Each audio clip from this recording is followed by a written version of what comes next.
Hi there, I'm Rachel Tiemeyer. I'm Conner. And we're super excited that you're going to cook along with us for session 7 today of our 1-hour freezer prep. And we are going to make 6 delicious meals in just 1 hour. Every meal in this prep session can be made in the slow cooker or the Instant Pot. We give instructions for both. So it's a good one. It is. Yes. Here's what we're making. We're going to start with fall off the bone ribs, okay? So like I said, when you use your cooker like that, whether it's a pressure cooker or slow cooker, it's just going to become so tender, and at the end you'll crisp it up in the oven under the broiler. Yep. Yum, It's yum. a good one. Second one is Cuban style pork paninis.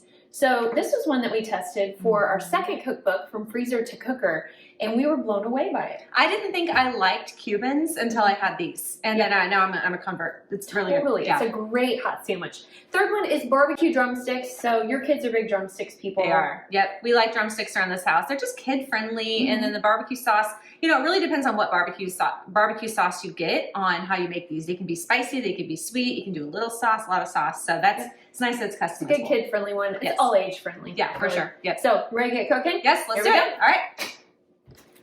Step 1, you guys are going to prepare your freezer bags. So those are all ready for you as you're putting food together. So you will hopefully you've already cut out your labels from the back of the packets, and I've already started taping these on to my packets. One of the things we always tell you to do though is we have tons of side dish and serving ideas for you in the packet. Write those directly on the label, and that way when you pull this out from the freezer, you're like, oh yeah, I gotta make, oven fries tonight, or corn, or whatever. It also has the cooking instructions on there, which is nice. You can pick which one you want to do for that. Yeah. It's important that you lay out all of your ingredients before you get started too, just to make sure it stays under an hour and that things go more efficiently. So when we were laying out our ingredients, we have stumbled upon not 1, but 2 mistakes. So we're gonna let you learn from our mistakes. It would have been easy to pretend we didn't make any mistakes on this, okay? So mistake number 1, my fault. I did all the grocery ordering and somehow I missed a very crucial ingredient. So for the pork paninis, you need pork, right? Yes. So we're missing some pork. We're pulling out all the ingredients. I was like, oh my gosh, I didn't order the pork. You know what? That's okay. We'll show you when we get to that step how to sidestep that. These kinds of things happen, right? It can be added later. We're gonna work around that. Like we said, we could have run to the store. We're like, nope, let's just tell them. Let's tell them our mistakes. Okay, number 2. You guys. Okay, ribs. Yeah, we've got all these ribs over here. We're opening this up. We can hardly, we have to hold our nose. This is rotten. Recording that intro, I was having a hard time keeping a straight face because I'm smelling rotten meat. Okay, so we're getting rid of this. Oh, it smells so bad. It's so bad. It's so bad. Oh, the dogs will get it if you put it there. Don't do that. Don't do that, Rachel. Just put it away from us. Rotten. So Rachel was opening these things and she's like, something's wrong with that one. I'm like, it's fine. It's fine. No, she's no, something's wrong with that. And then I got the wave. Yeah, so trust your nose when you're opening meat or anything perishable. Yeah. We're going to dispose of that and then get our money back from our store. For sure. So. And one little trick on something like rotten meat, a lot of times with fish, if you have some meat that you don't want to sit in the trash for a week, what I'm going to do, I'm going to wrap it up and throw it in the freezer, actually, just so it doesn't stink up my garage and draw in flies and it just be so gross in the garage. So I'm actually just going to throw that in a trash bag and just put it in the freezer until trash day. Then I'm going to put it in the trash. Good idea, Polly. Yes. So hopefully you're done. Put your labels on while you heard us tell all of the problems that we are going to sidestep in this. And let's move on to step 2. We'll meet you there in just a second. We're on step 2, and for this step, you're going to do this if you made your own barbecue sauce or if you just have a giant container of it and you want to divide it up and freeze it for each of your meals. However, we are taking a shortcut today just because we're short on time. Kids are at school and we got a little bit of time to work on this. So we bought, this is one of my favorite, Stubbs. I don't know if this is in your store, but so we've got plenty of barbecue sauce on hand that'll be in the pantry when we're ready for it for our meals. And so we're going to skip step 2. But if you're doing step 2, you can divide up your barbecue sauce into either small Ziploc freezer bags. You'll need 2 cups in 2 bags or 2 mason jars. You could use mason jars because you can freeze mason jars as long as you leave some headroom at the top because it expands. Liquid expands in the freezer. So 2 cups in each of these. And that'll be for the ribs meals. So I would write ribs on that so you don't get confused. And then you'll need 1 cup of barbecue sauce in each of these, and that would be for the chicken meal. All right, so that's it on step 2. So do that, and then we're gonna get started on the ribs. We are on step 3 and we are prepping our ribs. Now, Rachel's actually, she's the one that tested this recipe, so she's gonna walk me through it as I do the hands-on, yucky, dirty work with the ribs. Right, so you're gonna get started by making a paste for, well, actually you're gonna get started by prepping your bags. So make sure, you should have 4 bags. So each meal is gonna have 2 freezer bags because all those ribs won't fit in just one. Right. So I've got those ready to go in our little baggie holders. You could lay them open on the counter, that would work too. Yeah. For this paste we're making, it's very flavorful. You're gonna start with 4 teaspoons of salt. Sorry, Stay in the same order. 4 teaspoons of salt. Got it. So this is enough for 4 racks of ribs, so it's gonna go a long way. 4, okay. 4 teaspoons of black pepper. Got it. It's a lot of pepper. Yep. 1. No, don't sneeze, don't sneeze. 2 and a I know, half. I sneeze around black pepper, I mean him too. This Okay, 4 teaspoons of garlic powder. is powerful. Yep. Let's try to get you to sneeze. Oh, I know. I sneezed on a form earlier. I did too, remember? Oh yeah. 3, 4. Okay, so 4 teaspoons of paprika. Okay. It's gonna give that nice It's red kind of taste. smoky. Yeah, and it adds some color. 1. Ooh, that's pretty. That's pretty. 2, 3, 4. And then a half teaspoon of cayenne, and this is spicy, but it adds a good little bit of heat, not too much. Yeah. Okay, now you're going to, this is interesting, but you're going to create a paste, and you're going to use maple syrup, pure maple syrup, not corn syrup. Stir before I put it in. Yeah, you're going to add a 1/4 cup or 4 tablespoons of maple syrup to it. Okay. And what this does is you're like adding in sweetness with the maple syrup, but it's also going to bring it all together into a paste. And this paste, in a moment, after Polly gets that all mixed together in her little bowl, it's I think this is actually kind of fun. Like it turns into, I should have done a little bit of a bigger bowl. It's okay. Oh, okay. Sorry. That's My okay. bad. Also, this is the prep session of mistakes. It's all right. I think every prep session we make mistakes. We're like, We whoops. refer to ourselves, people are like, oh, you're the professionals, you're like chefs. And we're like, no, we're humble home cooks who learn from trial and error. And just learned over the years. Okay. Now, Polly's going to, we'll set this aside, and she's going to time to get into some ribs, baby. The non-rotten The non-rotten ribs. Gosh. If you watched the beginning, you heard that one of our racks of ribs, we opened it up and we were like, what is that smell? It was so rotten. I cut them all in half right now? So what she's doing right now is cutting them in half. Right, so you want to end up with 8 equal portions. That's the important thing. So she's looking for the bones and cutting between the bones so that they're in half. Good. This isn't terribly hard. No, it's easy. It's just flesh. Let's not use that word. Okay, so the next thing is paper towels. We need to, you want to get these really dry, and that way your paste sticks. Yep, so cutting down the extra moisture on it. Now, one thing to know, don't freak out if you bought the wrong kind of ribs. That's okay. But we recommend baby back ribs, not spare ribs. And that's what we tested with. And they're really tender, and they have a lot of meat. My husband likes to smoke these, by the way. I was like, we might put in the slow cooker, And you could smoke them, smoke but not everybody has a smoker. Right. I don't. Yep. So the slow cooker. All right, get in there, girl. Time to go. Just do going some for paste. it. Okay. Yep. So how about you do 2 of them, and I'll stick them in a bag and show them how to bag it up, and then you guys can continue. Okay, here we go. This is fun. You're like massaging the Giving meat. it a good little rub It's down like here. doing a facial scrub or something. Yeah, I don't find this very relaxing. It's the inside Just of get a in there and pig. do it with us. You can do it. Go for it. Actually, I'm gonna let you. Your future. You don't want to hold this? I don't want to touch. Want to give me a high five? Nice try. Quick little hug. The other day, what was it? Your hands were covered in chicken. Your hands are covered in chicken. Oh no, mine were. Mine were. Yeah. Uh-oh, got a little on the outside. If you get on the outside, make sure you wipe that down really well Sorry. so it's not Might have grody. been too much on that one. Okay, here we go. The sounds are quite. Sounds. Okay, so 2 have gone to 1 bag. Yep. But you get 2 bags as 1 meal. How's that for? It's a lot of ribs. It is a lot of ribs. I'm going to just kind of divide These this are- evenly. That's a good idea. And remember, we had 1 rib we actually didn't end up using. Right. Because So these will have a little bit more it was paste. nasty. Okay. So these, So while you're doing that, I'm just going to tell you guys real quick because you're at home doing the nasty paste as well. That will make it delicious. When you go to cook these in the slow cooker, I'll instruct you. You'll see the instructions on the bag that you'll line the outside, not the outside, but like the inside ring of your slow cooker with these and stand them on end. So they kind of make an oval around your slow cooker. Same thing with Instant Pot. And with you the Instant Pot, yeah, you want to stand them up and kind of put them in like a teepee form almost, like push them in on each other.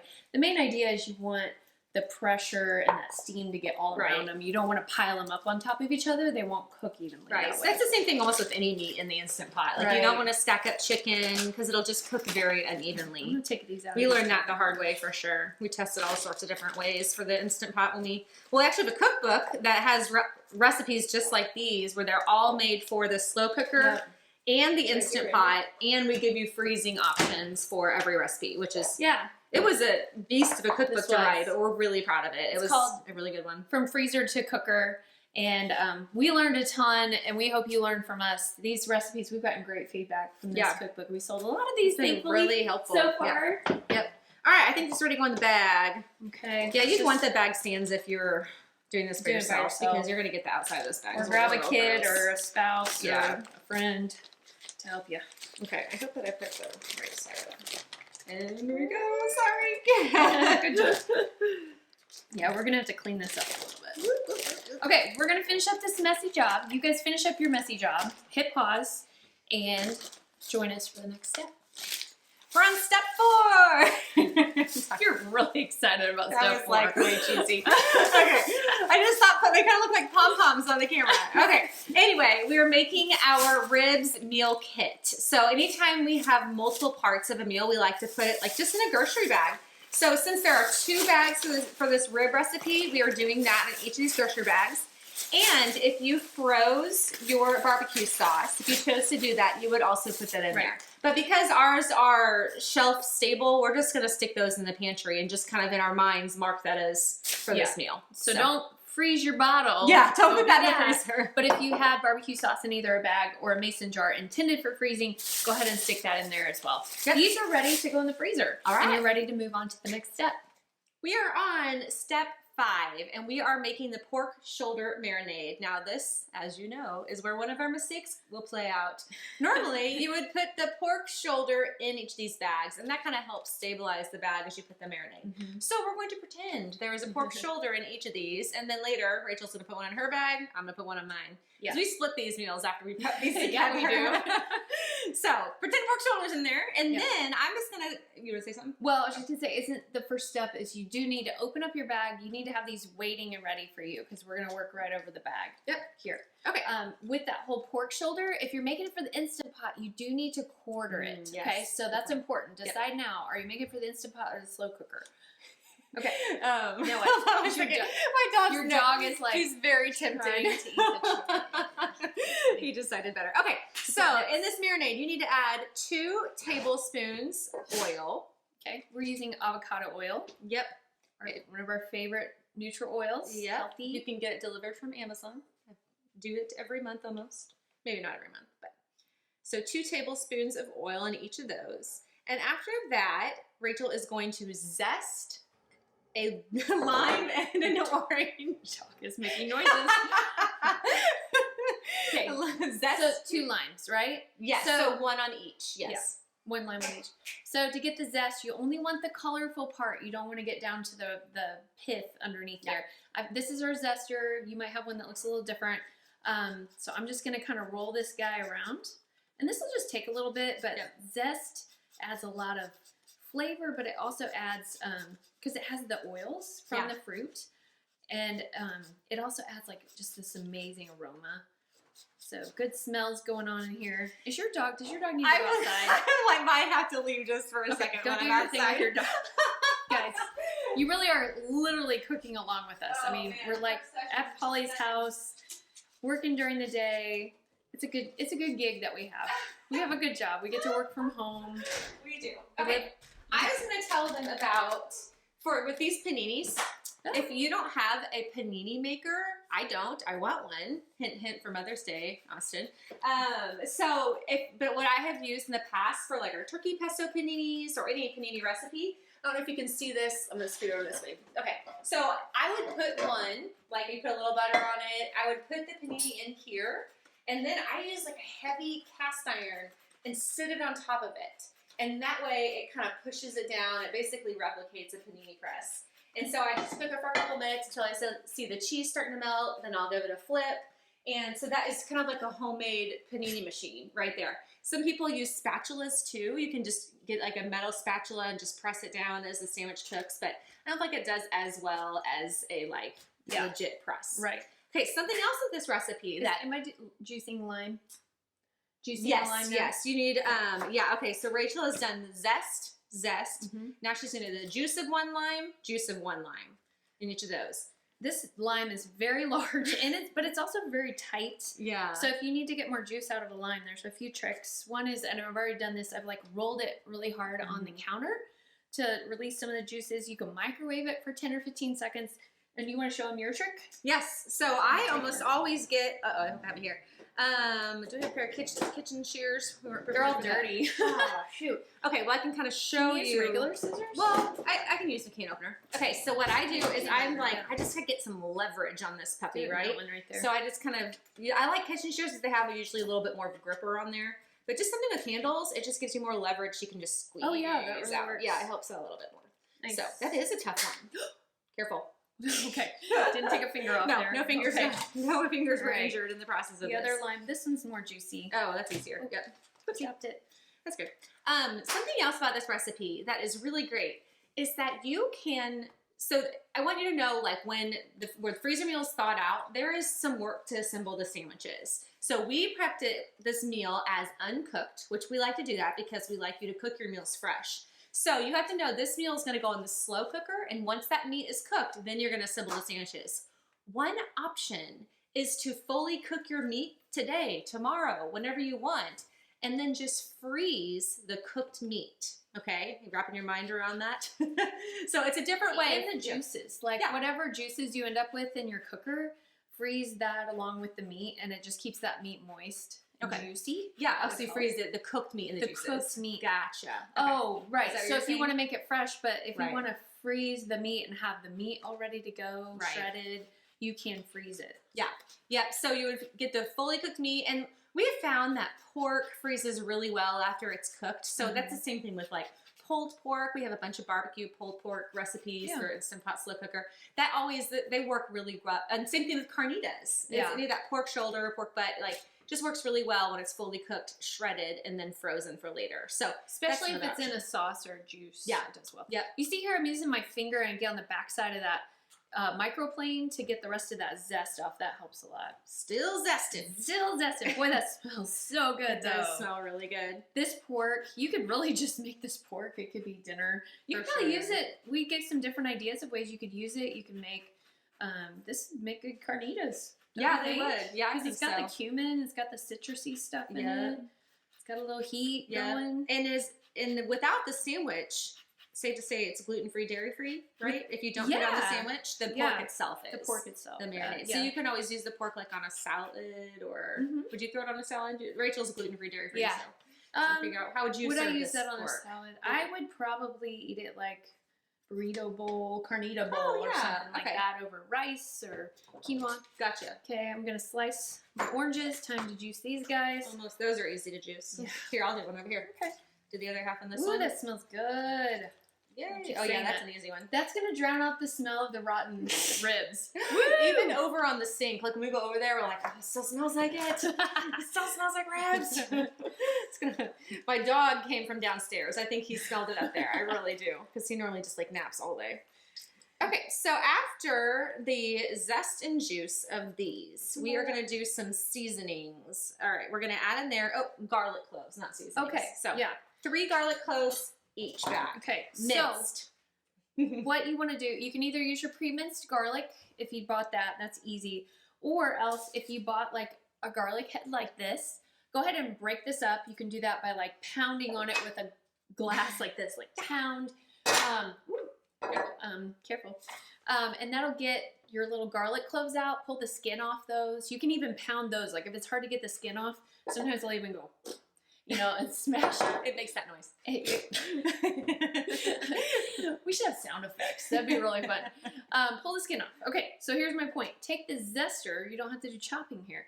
And you can just like zest your little garlic cloves over here. I see Rachel Ray do this all the time. I talk about her a lot. I know. She's been like a mentor to me, and she has no idea. She should probably know us at this point. Right? I mean, we give her so many shout outs. Should we just ask, like, do you have a connection to Rachel Ray? Can you help us get on her show? So this is kind of the same concept as mincing. You're just breaking up that garlic so all the flavors can release into that marinade. So it's just kind of a shortcut way. Since you already have your microplane out, you might as well just put it to use instead of chopping up minced garlic. But as always, you can use the shortcut of just being the pre-minced garlic, and it would be 1.5 teaspoons in each bag for that. No shame. Yes, no shame on we using that. are all about shortcuts for sure. Okay, so again, I'm gonna go in here, get all the stuff that's on the back side. There's lots of good we joke around that we are real food realists, meaning we do value like home cooked real ingredients, but we also are realists in that we don't have the time to like make everything from fresh or to buy, you know, we're not making our own tortillas and we don't have time to make our own bread. You know, I mean, some people are really into that and that is wonderful, but I don't have and you know, time when my kids were like really little and I was home more, I did really enjoy doing a lot of that. And so actually we have quite a few recipes on the blog. Of like homemade bread and different things. But now that our kids are older, we're like, oh, we got to take shortcuts. We just don't have time. It's funny because you would think like when your kids are like babies and toddlers, you'd be like, it's a different kind of busy. I think I was home more. Yeah. You're stuck at home. Kids are napping. Yeah, that's true. Things like that. Different kind of busy right now. Right. That we're on the go all the time. But we like to, you know, we like to share shortcuts when we can do them. And sometimes we take them, sometimes we don't. Just kind of depends on the recipe and the time and what we have on hand. Okay, I think I got lots of garlic in there. Should be good. We keep saying that. How many times have we said it smells good in these videos? Okay. Okay. What's up next? Oregano. 2 teaspoons dried oregano. Okay. I'm gonna 2 teaspoons in each bag, right? Each bag. That's a lot of oregano, but it's really gonna infuse a lot of flavor. It's usually a very large pork in there too. So it's true. Very large. You need a lot of seasoning to infuse that puppy. I'm crushing that in hand. Crushing in hand releases the oils, which helps it flavor up. Makes your hands real messy, but as you've learned, we're not afraid of that. We're not afraid of mess. We are afraid of rotten meat. We don't prefer to rub rotten meat. Okay, 2 teaspoons of cumin. Okay. Cumin. I don't know how to say it. We need to make a list of words that we say differently. 2 in each bag. 2 in each. 2 in each bag. Cumin adds a smoky flavor. Kind of a little bit of a nod to Southwest. I don't know. Cuban, what am I trying to say? The Cuban sandwich, sorry, how much? Half teaspoon? Not half, 1/4. That was going to get spicy. Yes, it was. 4 teaspoon. 4 teaspoon of red pepper flakes. In each. The Cuban has an interesting history. I did some research on this when I was working on this recipe. 2 teaspoons salt. It's a combination of, you know, several different, like, I don't know what you call it, people groups that have helped develop the sandwiches? Sandwiches, kind of. But in Florida, there's sort of this competition between 2 cities. I think it's Sarasota and Miami. They each claim it's their sandwich. Oh, honey. 1 teaspoon pepper. Okay. And then if you were going to make this in the Instant Pot, you would know that already because the meat would be quartered. If this was going to be for the Instant Pot, you would add at least a cup of chicken broth to the bag because the Instant Pot's going to need that liquid in order to cook it. So so you will have a giant piece of pork in here as well. We will later. This is going to get a little tricky, but you know, seal it really tight and then massage that marinade all over the place and make sure it gets all over that pork. Yep. And then if you're making this for the Instant Pot, you want to freeze it in a round container that's about the size of the Instant Pot and push those pieces of pork down into one single layer. Freeze it that way. Then pull it out of that round container and you will use that. Just go plop. Yeah. Push the button. Yeah. Well, you'll use that later and cook it from frozen. For the slow cooker, it doesn't matter how you freeze it. All right, set this aside. You're going to come back to that. We're going to make a meal kit here shortly, and we're moving on to our next step. We're going to get cleaned up here. You get cleaned up and join us. We are on step 6, and we are making our pork panini kits. So when there's lots of pieces to a meal, we like to put them in one nice, neat, really professional grocery bag. Okay, so your pork and pork marinade are going we just have a marinade, but you're going to have a piece of pork in there, and we will too later. Yep, ciabatta rolls. These are what are the great paninis. You like those? You can get those at Walmart, and then where else? I don't know. That's where I found them at Walmart. Look at your Walmart. All right, you need 8 slices of cheese. Now this came in 10. I'm okay with that. I'm just gonna freeze it just like this. It's already kind of airtight and it's great. So you can freeze just like that. Same story with the ham, okay? It's already packaged really tightly. I'm just gonna freeze it just like this. So there's your kit. And you're gonna freeze your pickle jar in there. No. Oh, you're not. Okay. No, don't do that. Yeah, so that pickles and mustard are on the shopping list, but they're not going in the freezer. We just wanted you to have all the ingredients on hand for when you do make this recipe, because nothing is worse than when you are making a recipe and realize, I don't have pickles or whatever you do. Right. So anyway, that's gonna go back in the pantry, and you're gonna do this for both meal kits. You're gonna do that twice. All right. We're going to finish up with our drumsticks next step. See you then. All right, we are on our second to last step, and this is step 7. We are prepping the barbecue drumsticks. So go ahead and put your bags either in baggie holders or bowls, because you're going to have them open, and you're going to stick your seasoned drumsticks down in there in just a moment. So get that going. And now you're going to put together a rub. So Polly's going to get started. She is going to do 3 tablespoons of brown sugar. Already did that. I got a jump start while you were chatting. Okay. 1 tablespoon of paprika. Is it a tablespoon? 1 tablespoon. Or you could do 3 teaspoons. Okay. That's the same. Okay, got it. Paprika. And then 1 tablespoon of garlic powder. Okay.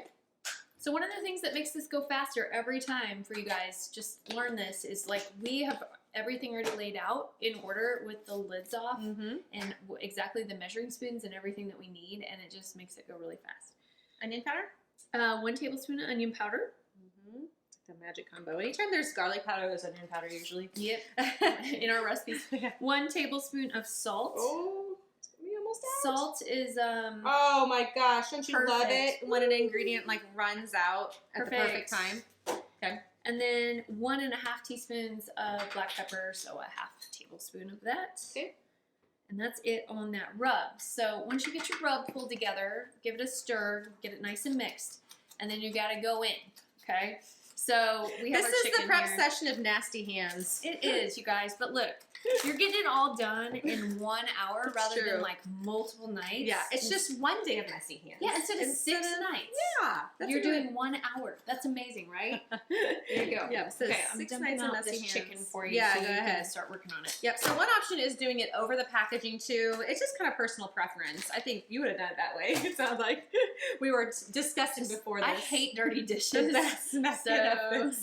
So I was like, I don't feel like I'm gonna be able to get that over there. You're using a rimmed baking sheet. You could use that same nasty cutting board you had earlier. I mean, just don't be afraid to use the dishes you had before. Yeah. This is gonna be pretty easy. I'm just gonna sprinkle this over it, and then I'm just gonna roll these drumsticks around in it just to get them coated. So I'm gonna give them a little. I'm gonna wash my hands because we gotta get into that. You got the chicken. Sauce. Yes. Make sure you have lots of good soap and sanitizer around for this prep session. Yeah. There's lots of meat going on, but you'll be so glad you did it. All right, so I flipped those, and I am sprinkling the rest of this seasoning on here. The nice thing about that brown sugar, that kind of helps it crisp up, because after you bake these, when you make them, after you bake them, you put them under the broiler. Wait, slow cook. Well, you don't bake them. Not bake. Slow cook or pressure cook. I meant cook. Yeah. Yeah, slow cook or pressure cook on them. You can bake them, technically. Yeah. But yes, our recipe is for slow cooker, Instant Pot. After you do that, you're going to put them under the broiler, and that makes them kind of feel like that grilled. Yeah. You know, they crisp up, you get that crispy skin, and that brown sugar kind of helps it, the sauce kind of caramelize. Yeah. So. Ooh, I'm liking this rimmed baking sheet for this. Yes, I don't think it would have been. Yeah, I don't think it would have been possible Definitely. to do over the packaging. All right, so she's going to stick half of those in each bag. All right, how many is half? I didn't count it very well. I'm just going to kind of eyeball it. 7, 8. You know, that's close enough, Okay. right? Maybe one over We here. can count as you go in. That's true. Here we go. 2, 4, 6, 8. I think that's about right. 9. Okay. 1. Let's do 2 at once. Oh man, that smell. I keep saying that smells great, but that really does. That smells like barbecue. We That's really what it smells like. keep tallies of how long or how much we say that. It smells good. And you know what I might do? I'm just gonna scrape the rest of this. I'm just gonna drop it in here because why not? Kind of blend in with the barbecue right. sauce. It's like why not just put that all in there because it's gonna make good flavor and your hands are already gross. So all right. And Go so for it. the last thing you're gonna do is add 1 cup of barbecue sauce to each of these bags, and this will help. I'm gonna eyeball this. You can do more than a cup if you feel led by the spirit. All right, and so that's gonna, and then if you are making this in the Instant Pot later, we'll instruct you to actually add a cup of chicken broth. Again, you just need that like clear liquid, at least a cup in the Instant Pot for it to come to pressure. Okay, so squeeze out the air, seal it really tight, and then get zhuzhin on this. And then we want you to freeze this in a flat, no matter how you're cooking it. You want to freeze this flat because when they come out of the freezer, if you're cooking it for the Instant Pot, you can cook it from frozen, but you'll have to break apart the drumsticks and stick them in there directly frozen. If they're slow cooker, you have to thaw your meal. We say this all the time, but you can't throw icy ingredients in your slow cooker and expect them to get to the right temperature. It's just not safe, and that's the USDA that says that, not us. We are now on step 8. And this is our final step. You're just creating your barbecue drumsticks meal. And so all you're gonna do is take 1 package of your drumsticks and stick it in one of these grocery sacks or whatever you're using to keep your meal together. Make sure it's nice and flat.